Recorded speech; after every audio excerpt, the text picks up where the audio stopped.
Bismillahirrahmanirrahim. Assalamualaikum warahmatullahi wabarakatuh. Innal hamdalillah nahmaduhu wa nasta'inuhu wa nastaghfiruh wa na'udzu billahi min shururi anfusina wa sayyiati a'malina. May yahdihillahu fala mudilla lahu ومن يضلله فلا هادي له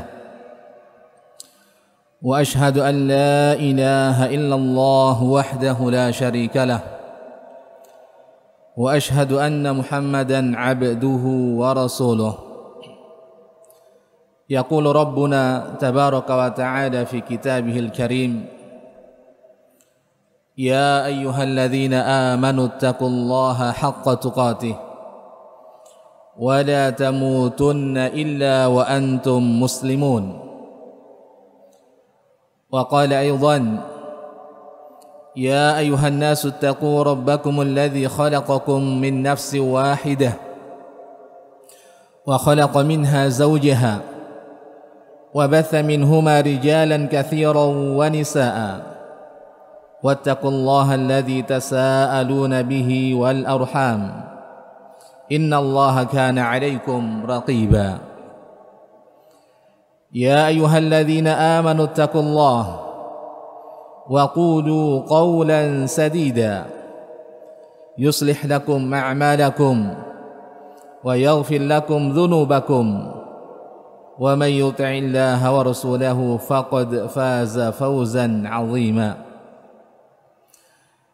أما بعد فإن أصدق الحديث كتاب الله وخير الهدى هدى نبينا محمد صلى الله عليه وآله وسلم وشر الأمور محدثاتها فإن كل محدثة بدعة وكل بدعة ضلالة وكل ضلالة في النار. معاشر المسلمين, jamaah salat maghrib dan isya rahimani wa rahimakumullah. Senantiasa kita memuji dan bersyukur kepada Rabbuna tabaraka wa ta'ala yang hingga detik ini Allah Rabbuna tabaraka wa ta'ala masih terus memberikan kepada kita sekalian berbagai macam kenikmatan, dari kenikmatan yang terkecil hingga kenikmatan yang terbesar, dari kenikmatan yang tak terlihat sampai kepada kenikmatan yang terlihat. Maka jamaah rahimani wa rahimakumullah, semuanya ini menuntut kita untuk semakin mewujudkan ibadah kita hanya kepada Allah Subhanahu wa ta'ala. Termasuk ibadah adalah kita menuntut ilmu. Ya, ketika kita datang ke masjid yang kita cintai ini, Masjid 99 Kuba, yang menjadi ikon Provinsi Sulawesi Selatan, khususnya Kota Makassar, maka kita datang ke sini, ke masjid yang kita cintai ini, tujuan kita adalah untuk menuntut ilmu. Ini adalah ibadah yang sangat agung yang Allah Subhanahu wa ta'ala cintai dan ridhai. Jamaah rahimani wa rahimakumullah, maka pada kesempatan kali ini antara maghrib dan isya, sebagaimana yang kita telah dengarkan bersama dari penyampaian, bahwa pada malam hari ini kita akan membahas salah satu ayat dari surah Al-Kahfi, ayat 46, di mana Allah Subhanahu wa ta'ala berfirman, A'udzu billahi minasyaitonir rajim. Bismillahirrahmanirrahim. Al-mal wal banun zinatul hayatid dunya wal baqiyatus salihatu khairun 'inda rabbika thawaban wa khairun amala. Allah Subhanahu wa taala berfirman, Al-mal wal banun, harta dan anak-anak adalah zinatul hayatid dunya, perhiasan kehidupan dunia.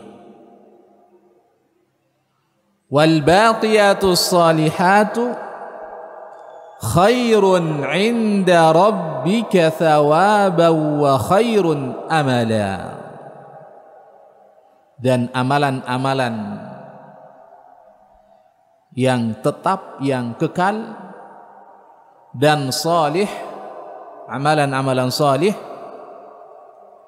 maka itu adalah lebih baik pahalanya di sisi Rabbmu serta lebih baik untuk menjadi harapan. Jamaah rahimani wa rahimakumullah, ayat ini kita jadikan dua pembahasan. Yang pertama, penjelasan pada ayat al-mal wal banuna zinatul hayatid dunya. Kemudian yang kedua, wal baqiyatus salihatu khairun 'inda rabbika thawaban wa khairun amala. Jamaah rahimani wa rahimakumullah, Allah Subhanahu wa taala dalam ayat ini, al-mal wal banuna zinatul hayatid dunya, mengingatkan kepada kita sekalian bahwa harta dan anak-anak itu merupakan perhiasan kehidupan dunia kita. Al-Imam Al-Qurtubi rahimahullahu ta'ala, beliau mengomentari ayat ini, lafaz ini, al-mal wal banuna zinatul hayati dunya. Beliau mengatakan, kenapa sampai harta dan anak-anak itu merupakan perhiasan dunia? Beliau sebutkan karena pada dua perkara ini, al-mal wal banun, itu mengandung keindahan dan manfaat. Mengandung keindahan dan manfaat. Ya. Kita lihat ya, pada anak-anak. Kata beliau, pada anak-anak itu terdapat kekuatan dan pertahanan, sehingga keduanya menjadi perhiasan dunia. Akan tetapi bersamaan dengan itu, pada dua perkara ini terdapat keterangan sifat bagi harta dan sifat bagi anak-anak. Olehnya itu Al-Imam Al-Qurtubi rahimahullahu ta'ala menyebutkan maknanya, al-mal wal banun zinatu hadhil hayatil muhtaqirah fala tattabi'uha nufusakum. Ya. Beliau ingatkan, harta dan anak-anak ini merupakan perhiasan dunia, perhiasan kehidupan dunia yang hina ini, maka janganlah kalian mengikutkan hawa nafsu kalian terhadap kehidupan dunia tersebut. Ya. Jamaah rahimani wa rahimakumullah. Maka Ayat ini merupakan peringatan keras buat kita bersama. Terkhusus kepada mereka-mereka yang membanggakan diri dengan kekayaan dan kemuliaan. Olehnya itu Al-Imam Al-Qurtubi rahimahullahu ta'ala mengingatkan kembali dalam ayat ini Allah subhanahu wa ta'ala memberitakan bahwa apa saja yang menjadi kehidupan dunia adalah tipuan. Apa saja yang menjadi kehidupan dunia itu adalah tipuan. Tipuan belaka. Tipuan yang fana dan tidak akan kekal. Bagaikan tanaman kering yang diterbangkan oleh angin. Kemudian beliau mengingatkan, Al-Imam Al-Qurtubi rahimahullahu ta'ala, yang kekal adalah bekal kita. Bekal kita untuk di alam kubur dan bekal kita untuk di akhirah ketika kita berjumpa dengan Allah subhanahu wa ta'ala. Olehnya itu boleh ingatkan, jangan ikat hatimu dengan harta. Jangan kalian ikat hati kalian dengan harta, karena harta tersebut merupakan rampasan yang mudah hilang. Demikian pula kata Imam Al-Qurtubi rahimahullahu ta'ala, jangan kalian ikat hati kalian dengan para wanita. Kenapa? Karena hari ini mereka bersamamu dan besok bersama selainmu. Demikian pula kata beliau rahimahullahu ta'ala, jangan kalian ikat hati kalian dengan kekuasaan, karena hari ini kekuasaan tersebut adalah untukmu dan besok untuk orang lain. Olehnya itu kaum muslimin, jamaah rahimani wa rahimakumullah, cukuplah ayat berikut ini sebagai renungan untuk kita bersama, di mana Allah subhanahu wa ta'ala mengingatkan, inna min azwajikum wa auladikum aduwwan lakum fahdharuhum. Sesungguhnya di antara istri-istri kalian dan anak-anak kalian ada yang menjadi musuh bagi kalian, maka berhati-hatilah kalian terhadap mereka. Pada ayat yang lain Allah tabaraka wa ta'ala mengingatkan, innama amwalukum wa auladukum fitnah. Sesungguhnya pada harta-harta kalian dan pada anak-anak kalian itu hanyalah cobaan bagimu. Maka jamaah sekalian rahimani wa rahimakumullah, ketahuilah bahwa hidup ini tidak lepas dari cobaan dan ujian. Bahkan cobaan dan ujian ini merupakan sunnatullah, merupakan ketentuan dan ketetapan Allah subhanahu wa ta'ala dalam kehidupan ini. Hidup ini jamaah rahimani wa rahimakumullah penuh dengan ujian dan cobaan. Semua itu merupakan sunnatullah yang tidak akan bisa berubah. Allah subhanahu wa ta'ala mengingatkan dalam banyak ayat dalam Al-Quran, di antaranya sunnata man qad arsalna qablaka min rasulin atau min rusulina wala tajidu li sunnatillahi tahwila. sunnata man qad arsalna qablaka min rusulina wa la tajidu li sunnatillahi tahwila. Yang demikian itu, kata Allah Subhanahu wa taala, merupakan ketetapan bagi para rasul kami yang kami telah utus sebelum engkau, dan tidak akan engkau dapati perubahan atas ketetapan kami. Begitu pula di ayat yang lain Allah Subhanahu wa taala menyebutkan, sunnatallahi fil ladzina khalau min qabl wa lan tajida li sunnatillahi tabdila. Merupakan sunnatullah yang berlaku juga terhadap orang-orang yang telah dahulu, yaitu sebelum Nabi kita Muhammad sallallahu alaihi wasallam diutus.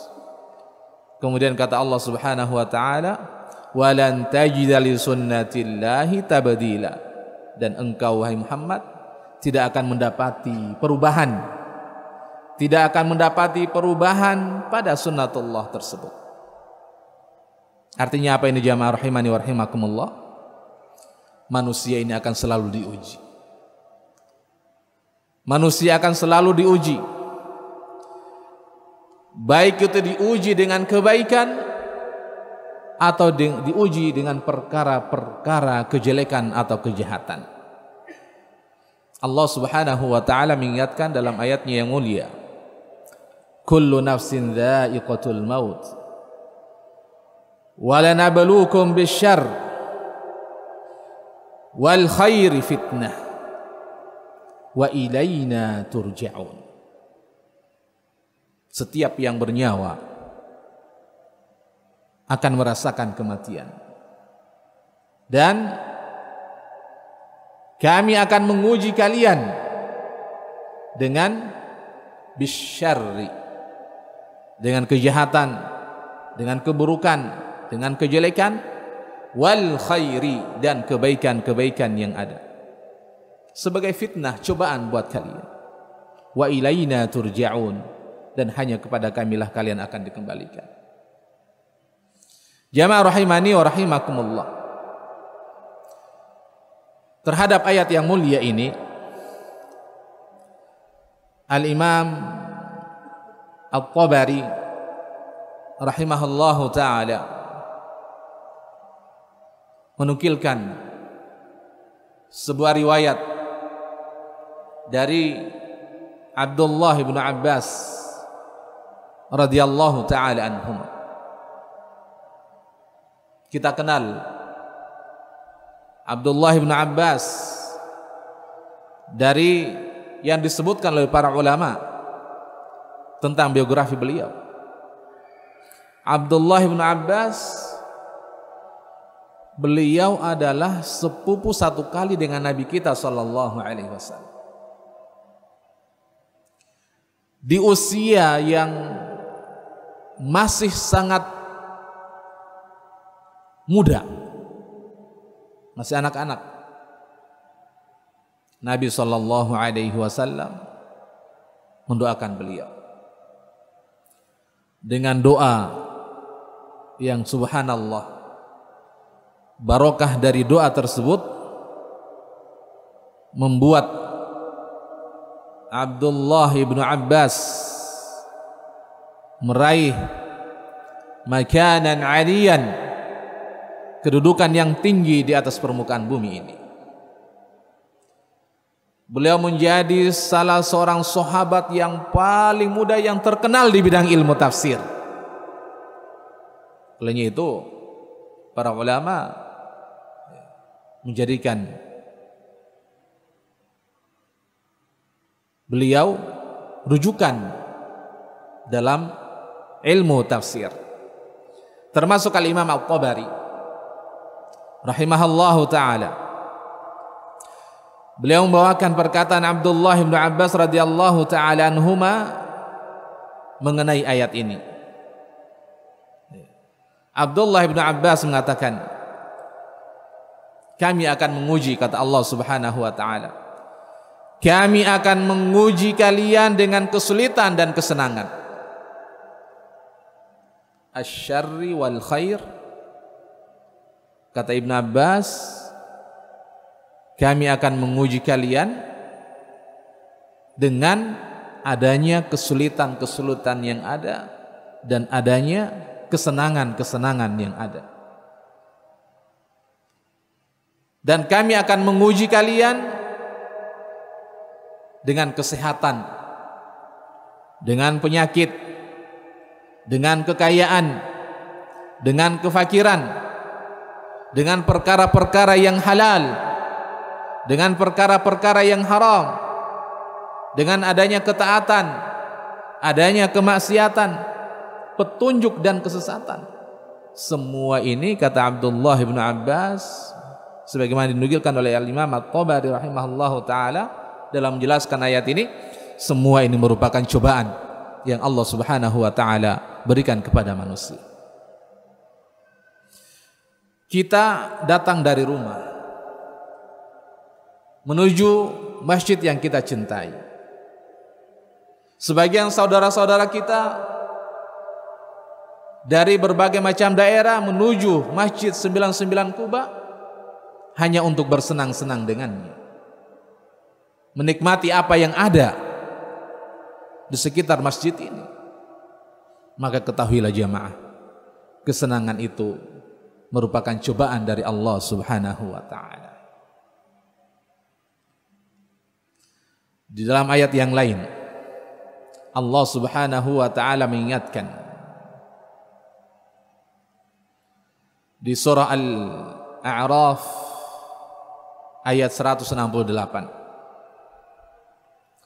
Allah Subhanahu wa taala mengingatkan, wa balawnahum bil hasanati was sayyiati la'allahum yarji'un.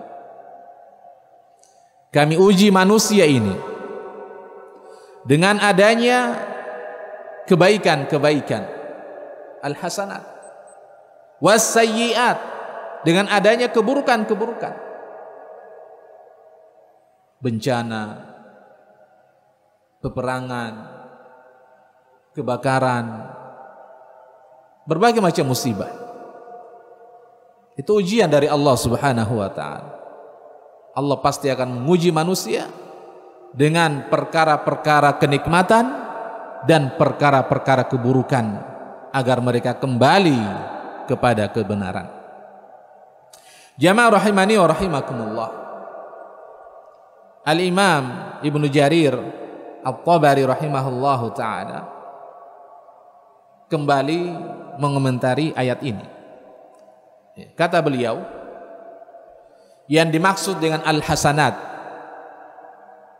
wa balawnahum bil hasanat, yang dimaksud dengan al-hasanat dalam ayat ini adalah kebaikan-kebaikan di mana Allah Subhanahu wa taala menguji manusia ini dengan kebaikan yang ada, dengan kemudahan dalam kehidupan. Mudah dia dapatkan sesuatu dalam kehidupannya, kesenangan dunia, kelapangan dalam rezeki. Inilah yang dimaksud dengan al-hasanat. Allah akan menguji manusia dengan al-hasanat. Sedangkan as-sayyiat, kata beliau rahimahullahu ta'ala, keburukan-keburukan yang ada. Maksudnya adalah kesempitan dalam hidup.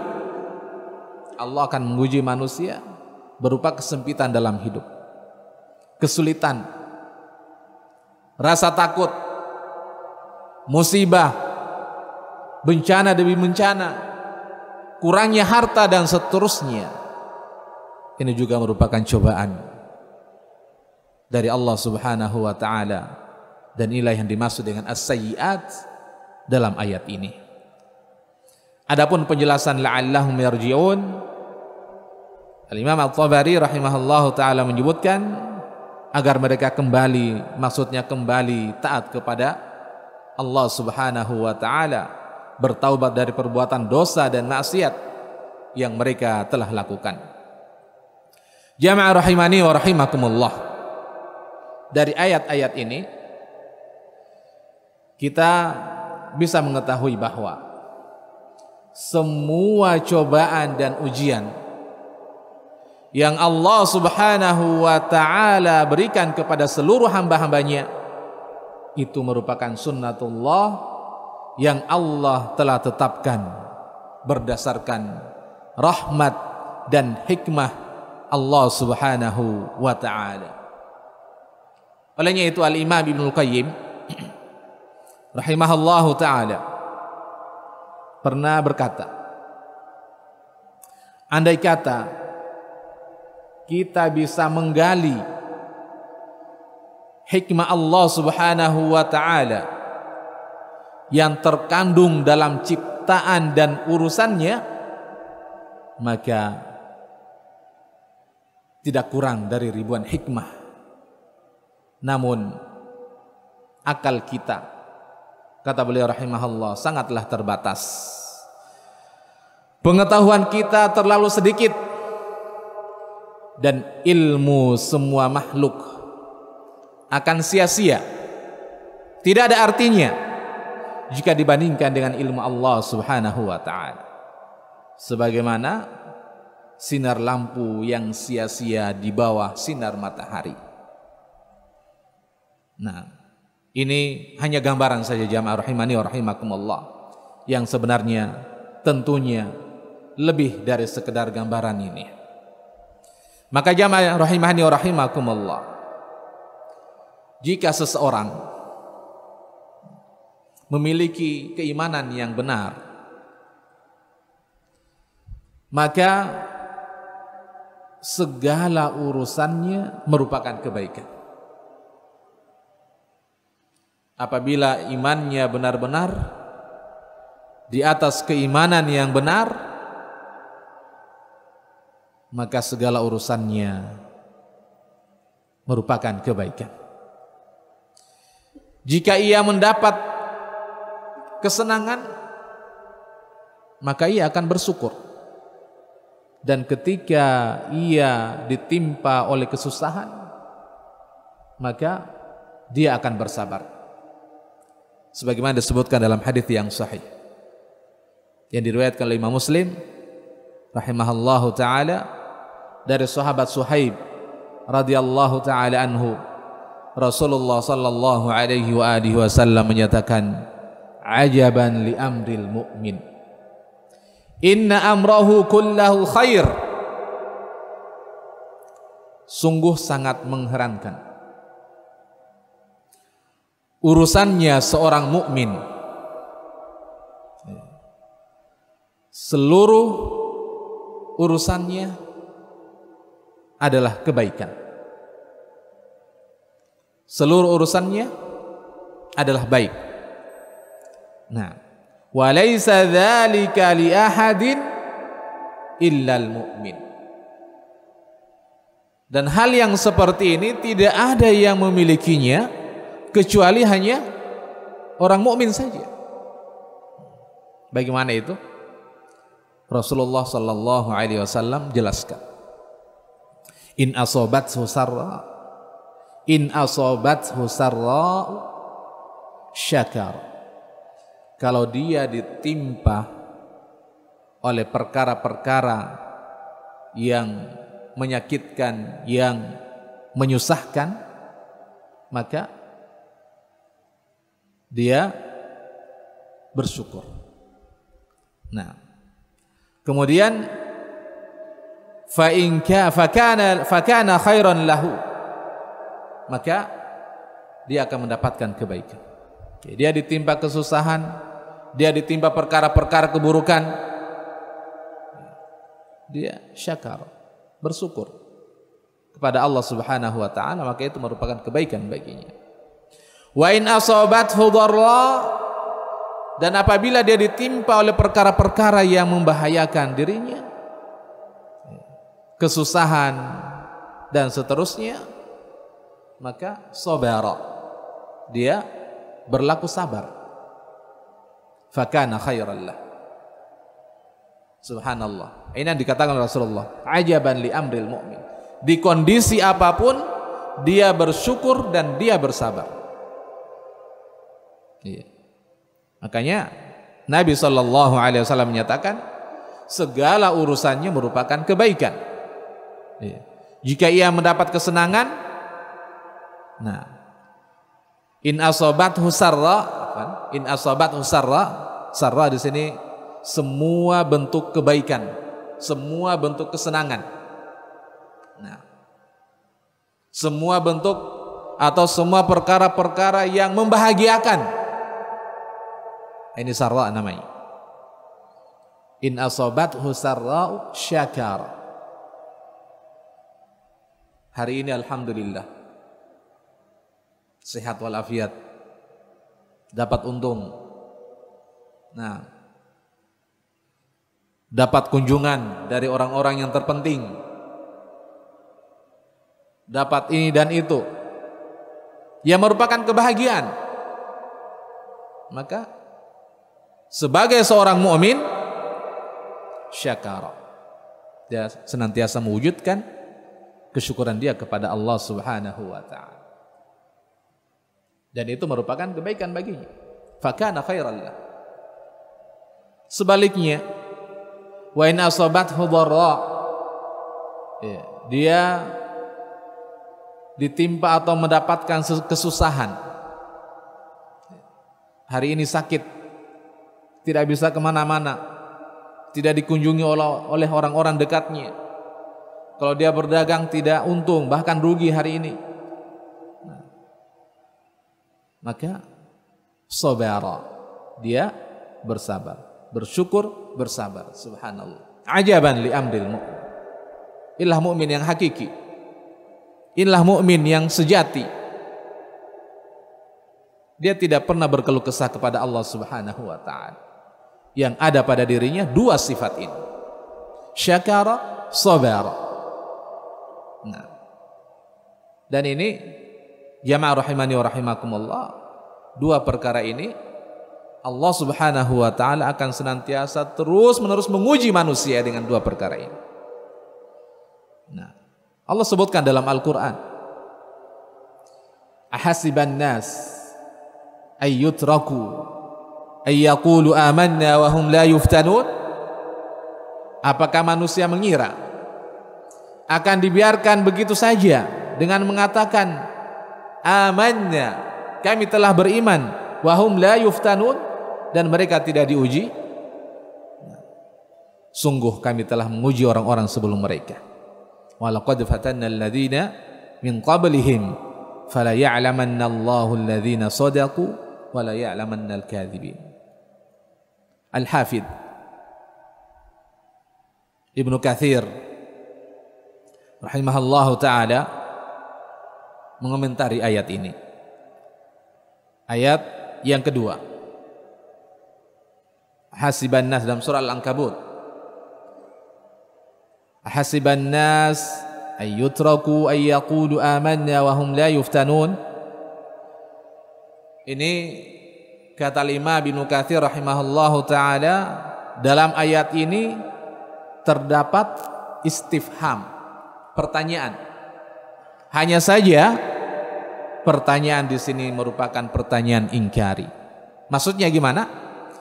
Pertanyaan yang bersifat mengingkari, sehingga maknanya adalah Allah Subhanahu wa ta'ala harus menguji hamba-hambanya yang beriman sesuai dengan kadar keimanan yang mereka miliki. Jamaah rahimani wa rahimakumullah, suatu hal yang sangat mustahil di dunia ini bila ada orang yang tidak diuji oleh Allah Subhanahu wa ta'ala. Kalaupun ada, maka semestinya yang pertama kali tidak diuji siapa mereka? Ya, orang-orang yang dicintai oleh Allah Subhanahu wa ta'ala dari kalangan para nabi dan para rasul.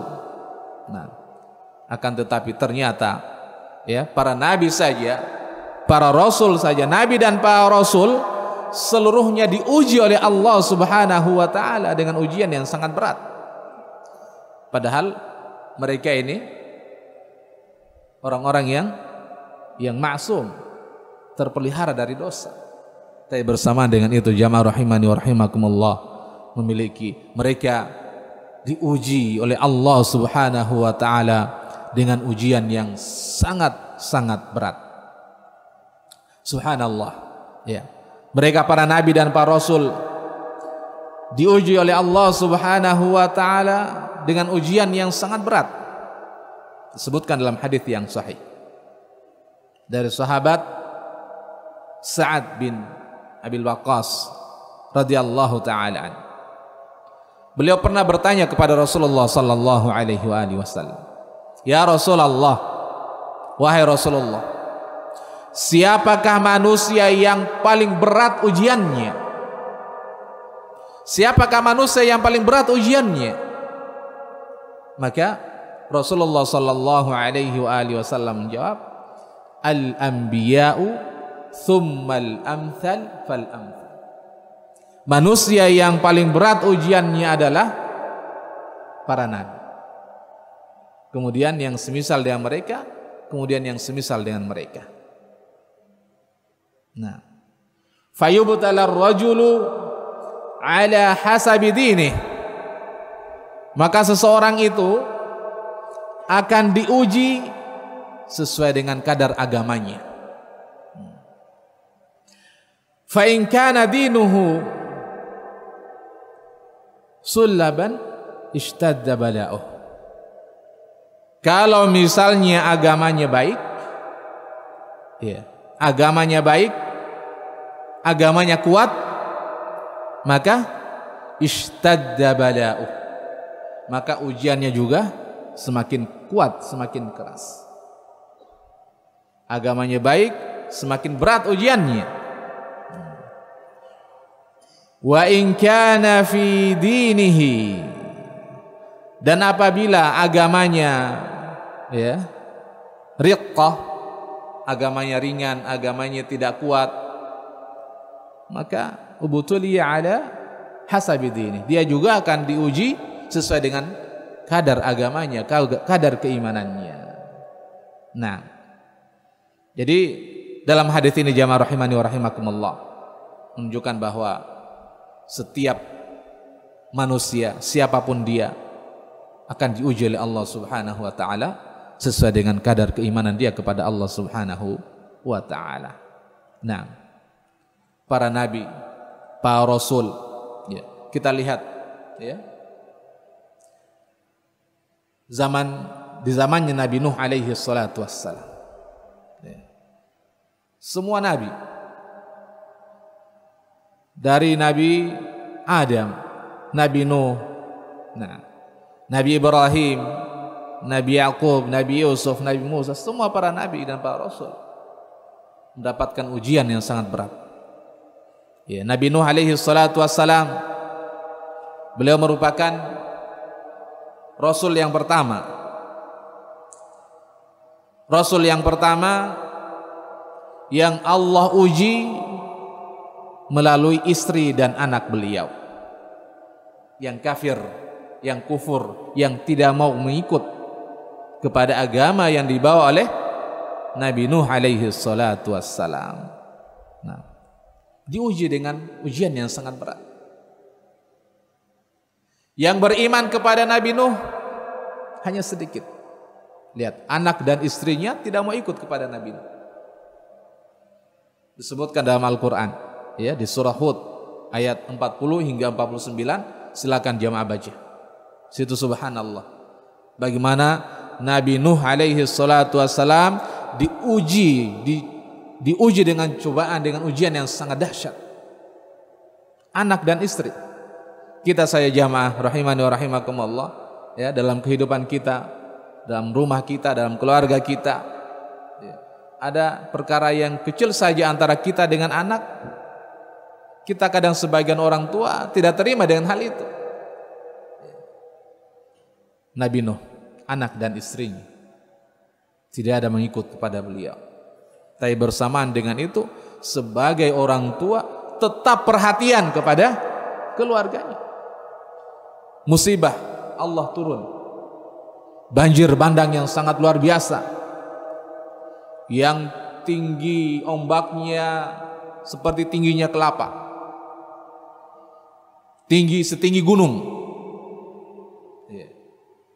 Maka saking tidak mau ikutnya kepada ayahnya, anaknya ini berani mengatakan, saya akan pergi ke atas gunung yang lebih tinggi yang akan menyelamatkan saya.